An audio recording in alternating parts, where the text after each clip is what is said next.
আসসালামু আলাইকুম, আমি শামস আরিফিন স্পোর্টস লিমিটেডের পক্ষ থেকে বলছিলাম। স্ক্রিনে যাকে দেখতে পাচ্ছেন তার নাম আপন। তিনি ভালো ব্যাটিং করে থাকেন। তো তার হাতে যে ব্যাটটা দেখতে পাচ্ছেন, সে আমার ব্যাটটা দিছিল প্রায় পরিত্যক্ত অবস্থায়, যেটা খেলার অনুপযোগী ছিল। ক্রিকেট ব্যাট ছিল, তো ক্রিকেট ব্যাটকে আমি ট্যাপ টেনিস ব্যাটে রূপান্তর করে দিছি। মানে বলতে পারেন যে মডিফাই করে দিছি ফুললি। এখন বোঝাই যায় না যে ব্যাটটা আসলে পরিত্যক্ত ছিল বা খেলার অনুপযোগী ছিল। আর সাথে ওয়াটারপ্রুফ একটা ব্যাক কভার নিছে, ব্যাট কভার। এটা হলো আমরা আর কি ফিক্স প্রাইজে 300 টাকা করে সেল করি, কিন্তু ব্যাটের সাথে নিলে আর কি 250 টাকা করে রাখি। আর আপন, তো তুমি বলো যে আসলে তোমার এক্সপেকটেশন কীরকম ছিল যে প্রীতম ভাইয়ের কাছে ব্যাটটা দিছিলাম, বা ব্যাটটা আসলে কীরকম হইতো, বা যেরকম আশা করছিল ওইরকম পাইছো কিনা, ব্যালেন্স বা শেপ বা ফিনিশিংয়ের দিক দিয়ে সব কিছু একটু ডিটেলস হবে। ভাই ফিনিশিং তো মাশাআল্লাহ ভাই 100তে 100 হয়েছে। ব্যালেন্সও ভাই সেই।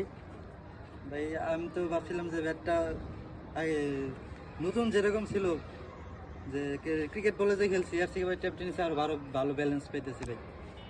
ঠিক আছে, তো খেলা কমেন্ট সেকশনে জানাই দিও যে আসলে ব্যাটটা কীরকম হয়েছে। জি ভাই, অনেক ভালো হয়েছে ভাই, পুরো নতুনের মতো হয়ে গেছে ভাই।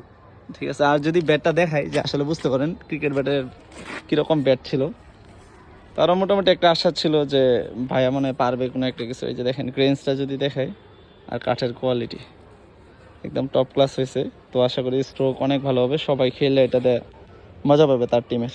ঠিক আছে, আপনাদের যদি কারো এরকম পরিত্যক্ত ব্যাট থাকে যেটা একবারে খেলার অনুপযোগী, ইনশাল্লাহ দিতে পারেন। আশা করি যে একদম ফুললি স্যাটিসফাই করে দিতে পারবো।